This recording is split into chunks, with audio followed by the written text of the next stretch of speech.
All right, these are going to be our hip swings, and they are the swings that we're going to be using for pretty much every rotational exercise we ever do, whether that be tennis, pickleball, badminton, golf, doing yard work, fighting the barbarian hordes, any one of those things. And it starts gentle and it starts easy. Now, I'm going to show you how to do it. I'm going to tell you why we're doing it this way so it has direct benefit to you. I'm going to show you what usually goes wrong and how to fix it. I'm also going to show you how to do this loaded with weight so you can start training the abdominal muscles and the hip muscles together. Now, a hip rotation at its very basic is doing this, right? In concert. Now, a lot of times when the lower back gets messed up, it's because the foot, the hip, and the shoulder are not working together.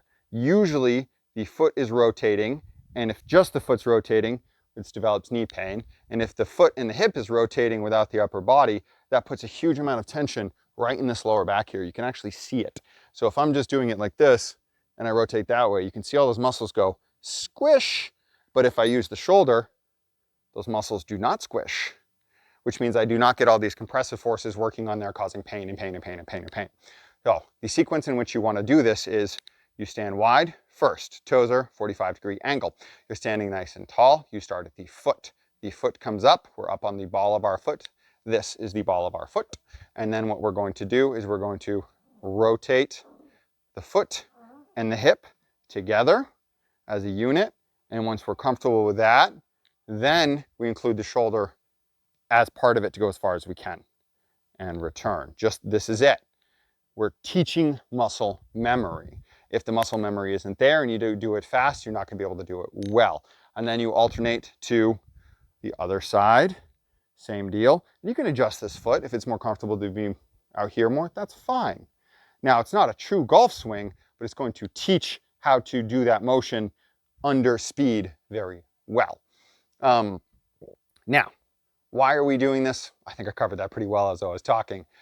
What usually goes wrong? What usually goes wrong is when we're in this exercise and we're in this position, we stay too rigid and too tight. You want to let it flow, and you want to let this foot sort of move a little bit at the same time. So if you start feeling that knee pain, then you probably know that you're putting too much force this way as opposed to letting that hip rotate with you. And one of the things that a lot of people have problems with is using the shoulder with it without throwing the shoulder up this way. So a simple way to fix that when you're starting is just to kind of squeeze your hands right here like that. And what that's going to do is it's going to make your back stay nice and tight. Now, our little bonus is how do we do this with weight? Now, this is a 23-pound hammer, and that's a heavy hammer. And I would like to be able to continue to use this hammer for ages because I am 41 and my back can let me do all sorts of crazy shit with this because of focus, time, energy, and effort. Now, how do we make this a weighted exercise? You don't need a hammer, you don't need a mace ball. You can be using a dumbbell with it at the same time. So easier is tighter. Say this is a dumbbell. I'm down here. I'm standing nice and tall, nice and wide, and I say, how do I do this? I just rotate this way and bring it forward a little bit because we are just training that joint to work together. Once this is comfortable, then you can move over to more exercises with it.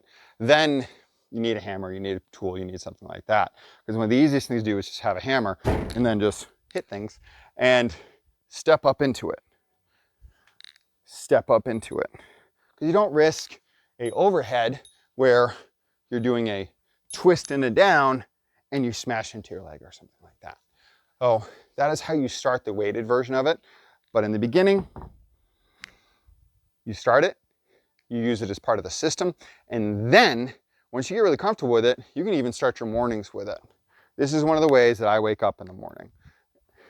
Gets it going, opens up that back after sleep. Sometimes I exaggerate the hip rotation because it feels good, and then I just walk about my day. It's a good way to start a day.